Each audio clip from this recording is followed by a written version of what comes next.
Most riders chase the same used bike deals. The cheap ones, the flashy ones, the ones with price tags that seem too good to be true. But these engine disasters are about to destroy your wallet and your riding dreams. Stick around for number 1, because this engine disaster is so legendary it's still haunting riders decades later. Number 9, Suzuki SV650, 1999 to 2002. Ever heard that rattling sound that makes your stomach drop? The early SV650 looked like the perfect starter bike. Simple 645 cubic centimeter V-twin, basic electronics, that signature Suzuki reliability everyone talks about. Riders thought they were getting a bulletproof machine that would run forever on basic maintenance. They were dead wrong.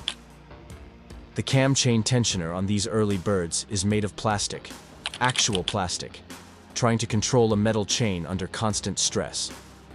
When it fails, and it will fail, your cam chain starts slapping around like a drunk teenager at prom night. First sign is that distinctive rattling noise from the top end. Sounds like marbles in a blender, getting worse as RPMs climb. Most riders ignore it, thinking it's just character. Big mistake. That loose chain is destroying everything it touches. Cam lobes get hammered, valve timing goes to hell, and eventually those pistons start kissing valves in ways they were never meant to. The failure typically hits around 15,000 miles, right when you're thinking you've got a reliable ride. One day you're cruising to work. The next day you're pushing your bike to the nearest shop with a quote that'll make you question your life choices. Smart riders know to check for the manual cam chain tensioner conversion before buying any early SV650. It's about $200 in parts if you can wrench it yourself, $800 if you can't. But if the damage is already done, you're looking at a complete top-end rebuild. These bikes are dirt cheap on the used market, usually $2,500 to $4,000, because everyone knows about the tensioner lottery. Coming up next, something even more catastrophic from a bike that was supposed to kill the Hayabusa. Number 8. Kawasaki ZX14R, 2006 to 2011. This green monster was Kawasaki's nuclear option against the Suzuki Hayabusa. That massive 1,441 cubic centimeter inline 4 makes serious horsepower when it's not eating itself alive from the inside out. The ZX14R was supposed to be the ultimate straightaway destroyer. More power than the Busa, better aerodynamics, and that signature Kawasaki aggression. On paper, it was perfect. In reality, it became a mechanical nightmare that turned highway on-ramps into engine graveyards. The issue is oil starvation during hard acceleration or wheelies. That massive engine gulps oil like a drunk sailor, and when you pin the throttle, the oil pickup gets uncovered faster than you can say, "Oh shit." Oil pressure drops to 0, and those big pistons start welding themselves to the cylinder walls. We're talking catastrophic seizure that happens in seconds, not minutes. It's not just track day heroes getting burned. Normal highway passing moves, spirited riding through mountain curves, even aggressive on-ramp acceleration can trigger this disaster. One moment you're pulling hard in third gear. The next you're hearing the death rattle of connecting rods saying their final goodbyes. When the engine seizes, it locks up the rear wheel instantly. No warning, no gradual loss of power. Just sudden mechanical death that can high-side you into next week. Kawasaki knew about this problem. They issued service bulletins recommending oil level checks every 500 miles. Every 500 miles. That's not maintenance. That's intensive care for a terminally ill engine. The oil consumption is brutal even when the engine isn't grenading itself. A quart every 1,000 miles is considered normal. Some riders report carrying spare oil like other people carry spare change. Used ZX14Rs from this era are cheap for a reason. Usually $8,000 to $12,000 for what was once a $15,000 rocket. That low price tag comes with a 400-pound paperweight warranty and the constant fear that your next hard pull might be your last. But wait until you see what British engineering cooked up next. Literally cooked. Number 7. Triumph Speed Triple, 2005 to 2007. Beautiful bike. Shame about the spontaneous electrical fires. The Speed Triple from this era had everything going for it. That distinctive bug-eyed headlight, aggressive naked bike stance, and a 1050cc triple that sounded like angels singing death metal. It was Triumph's middle finger to boring Japanese nakeds. Unfortunately, it also had a middle finger pointed at basic electrical engineering. The regulator rectifier, the component that converts AC power from your stator to DC power for your battery, was mounted in the worst possible location. Right above the rear cylinder header, cooking in 400-degree heat like a Christmas turkey in a broken oven. This isn't just poor placement, it's engineering malpractice. That regulator is trying to manage electrical current while being slowly roasted by exhaust heat. It's like asking someone to do calculus while their hair is on fire. When it fails, it doesn't just stop working quietly, it melts. Literally melts. Sometimes taking wiring harnesses, fuses, and other electrical components with it in a cascade of electrical carnage. Riders report being stranded with dead batteries, fried charging systems, and in some cases, actual smoke coming from under the seat. Nothing says premium British engineering like your bike trying to barbecue itself on the highway. The failure usually happens without warning. One day your bike starts fine. The next day it's deader than disco with a melted pile of plastic where your regulator used to be.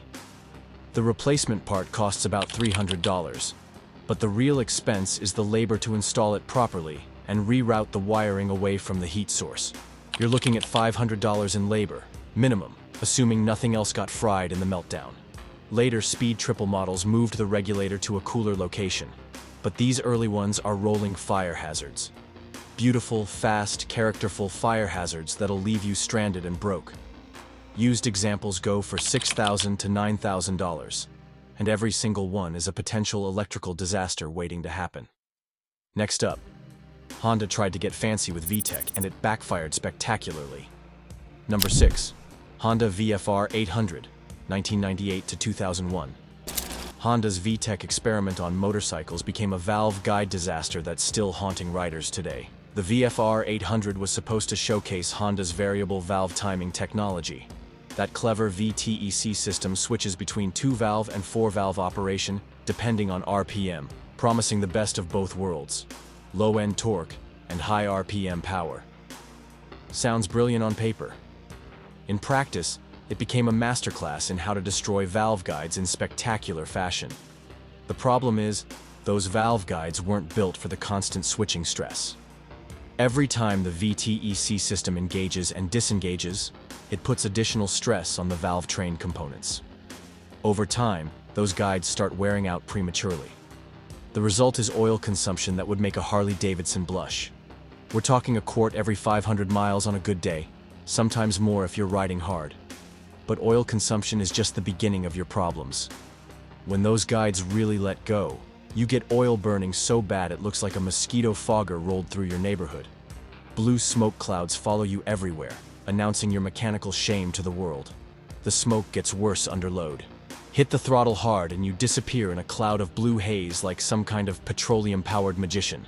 Other riders start avoiding you because they can't see through your smokescreen. The oil burning also means fouled spark plugs, clogged catalytic converters, and emissions that would make a coal plant jealous. Some of these VFRs won't pass inspection because they're basically rolling oil burners. The fix requires a complete top-end rebuild with upgraded valve guides. You're looking at $3,000 minimum, assuming nothing else is damaged. Many riders just keep adding oil and pretending everything's fine until the engine finally gives up completely. These VFRs are cheap on the used market, $4,000 to $7,000, because everyone knows about the valve guide lottery. You might get lucky and find one that's already been rebuilt, or you might get a bike that drinks oil like a sailor drinks rum. Coming up, Italian precision engineering that turns routine maintenance into financial extortion. Number 5. Ducati 749/999, 2003 to 2006.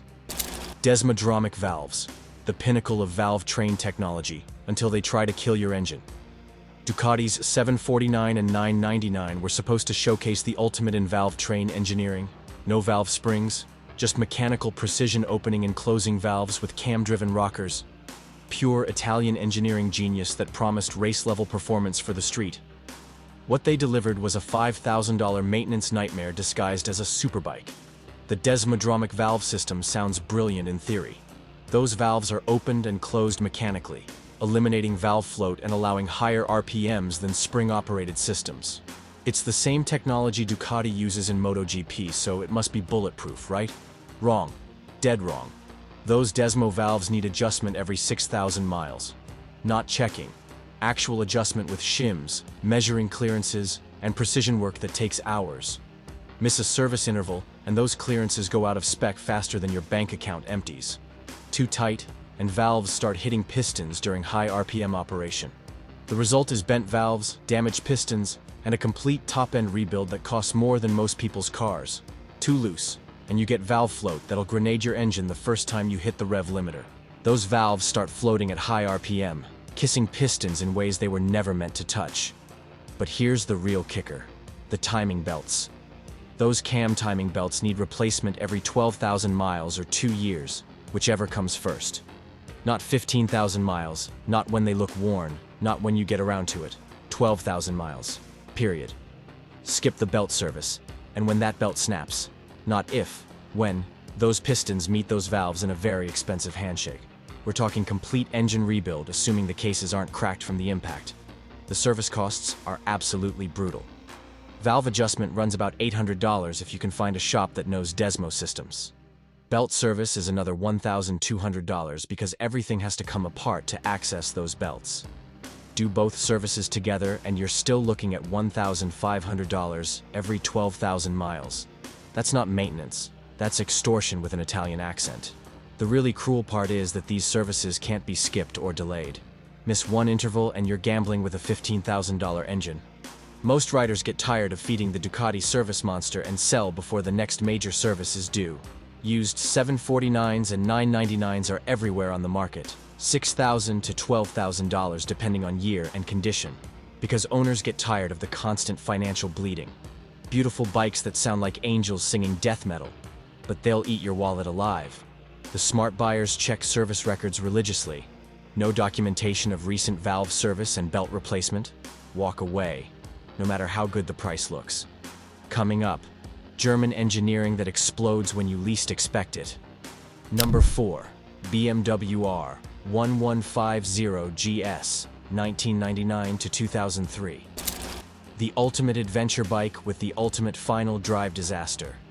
The R1150 GS was supposed to be the bulletproof adventure machine. That air-cooled boxer engine had decades of proven reliability. The shaft drive eliminated chain maintenance, and German engineering promised to take you anywhere and bring you home. Instead, it delivered one of the most catastrophic drivetrain failures in motorcycle history. That rear final drive, the differential that transfers power from the drive shaft to the rear wheel, is a ticking time bomb. The splines that connect the drive shaft to the final drive wear out prematurely, creating play that gets worse and worse until the whole assembly grenades itself. The failure starts gradually. First sign is a clunking noise when you get on and off the throttle. Sounds like someone hitting the bike with a rubber mallet every time you change throttle position. Most riders ignore it, thinking it's just character from the shaft drive system. Big mistake. That clunking is the sound of metal wearing against metal, creating more and more play in the drivetrain. The splines are slowly destroying themselves, and there's no stopping it once it starts. When the final drive finally lets go, it really lets go. We're talking chunks of metal, destroyed gears, and a rear wheel that suddenly has no connection to the engine whatsoever. If you're lucky, you just coast to a stop with a dead drivetrain. If you're not lucky, the rear wheel locks up solid, and you're sliding down the road wondering why you didn't buy a Honda Africa Twin. The replacement final drive costs about $2,500 for the part alone. Labor to install it is another $800, assuming your local shop knows how to work on BMW shaft drives. But here's the really cruel part. This failure can happen anywhere. Middle of the desert, top of a mountain pass, 200 miles from the nearest town. When that final drive explodes, you're not riding home. BMW knew about this problem. They issued service bulletins, revised parts, even extended warranties on some models.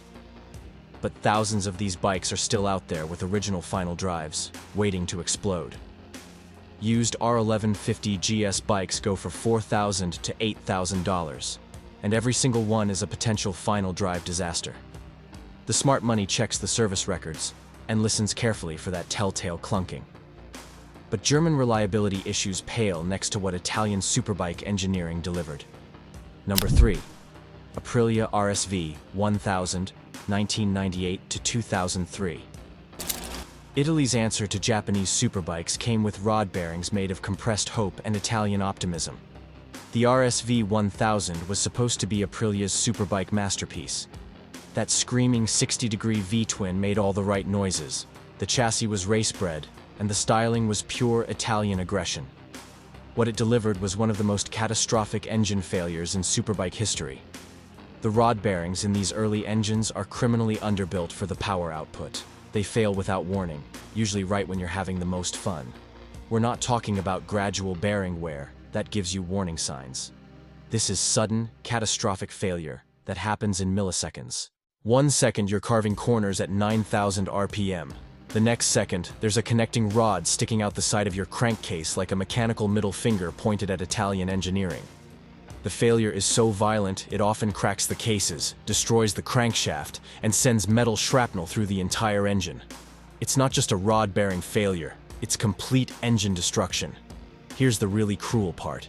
It happens to well-maintained bikes too. Fresh oil changes, proper warm-up procedures, gentle break-in periods, doesn't matter. Those rod bearings are living on borrowed time from day one. Some engines let go at 5,000 miles, others make it to 20,000. There's no pattern, no warning signs, no way to predict when your engine will decide to commit suicide. The engine rebuild costs a minimum of $4,000, assuming you can find someone willing to work on the scattered remains. Most shops take one look at the carnage and suggest you start shopping for a different bike. Parts availability is another nightmare.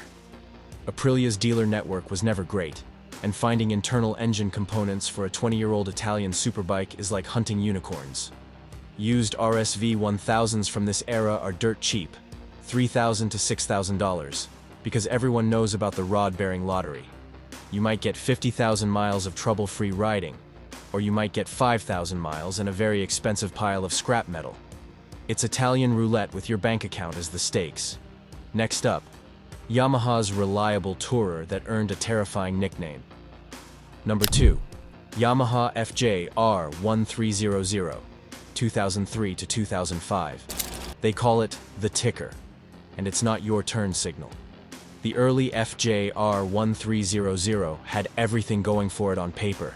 Smooth 1,298 cubic centimeter inline-4, sport touring comfort, shaft drive reliability, and that legendary Yamaha dependability that made the brand famous.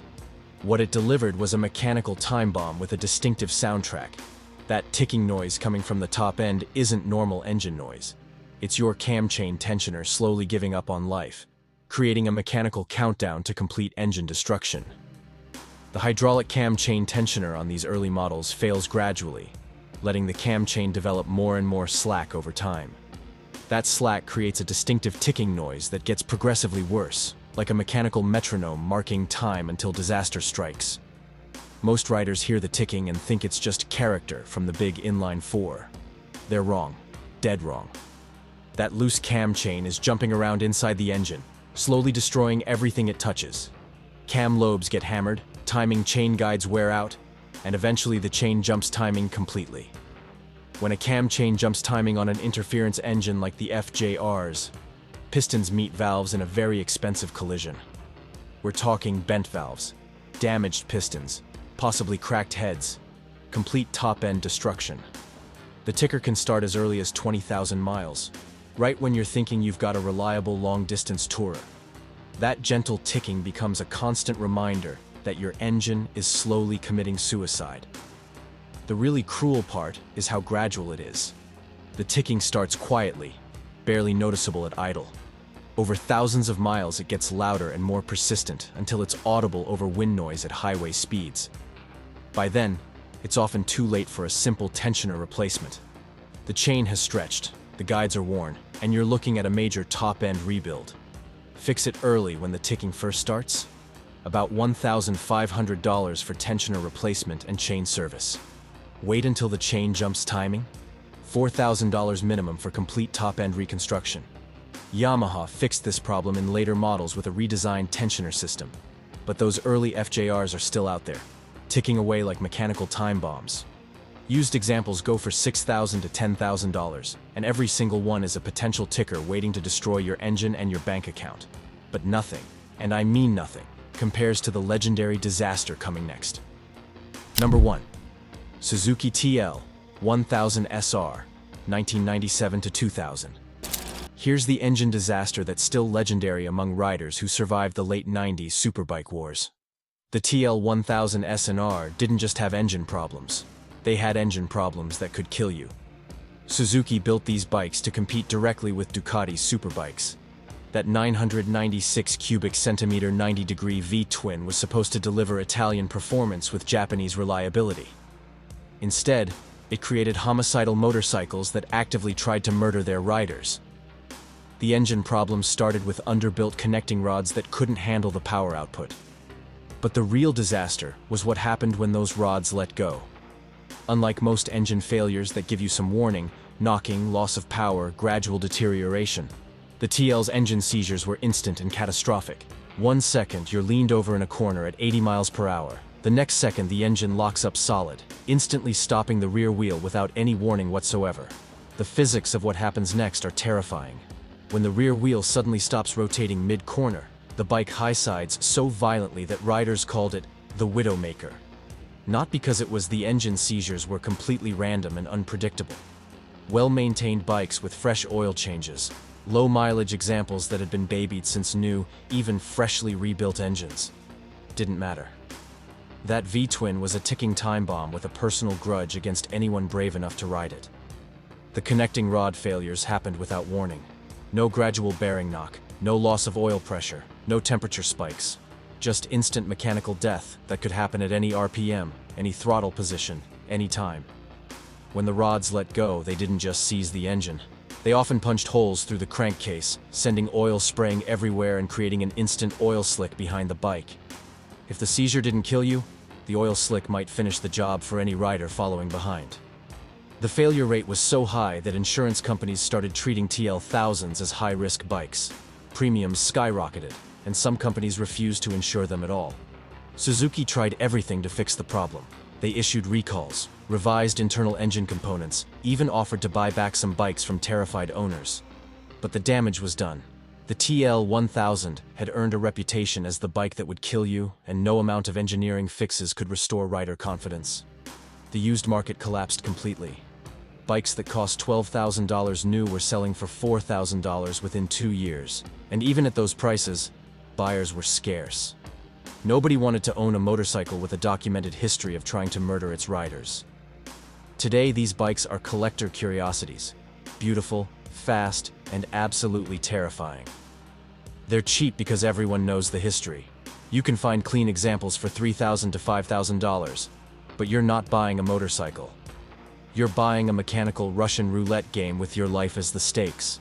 The TL1000 taught the entire motorcycle industry a brutal lesson. It doesn't matter how fast your bike is, how good it looks, or how much power it makes if it tries to kill you every time you twist the throttle. Some riders still swear by them, claiming the engine problems were overblown, or that proper maintenance prevents failures. They're wrong. The TL1000's engine disaster wasn't about maintenance or rider error. It was about fundamental design flaws that made these bikes inherently dangerous. The TL1000 remains the ultimate cautionary tale about buying used motorcycles. Sometimes that incredibly low price is trying to tell you something important, like, this bike has a documented history of homicidal behavior. The bottom line. These 9 bikes prove that not every used motorcycle deal is a bargain. Sometimes that suspiciously low price tag comes with engine problems that'll make your mortgage payment look reasonable. Before you buy any used bike, do your homework. Research the common failures, budget for the inevitable repairs, and remember, if a deal seems too good to be true, it probably comes with an engine that's plotting your financial destruction. That glowing red thing on your screen? Yeah, that's the subscribe button. Hit it if you want to avoid becoming another cautionary tale.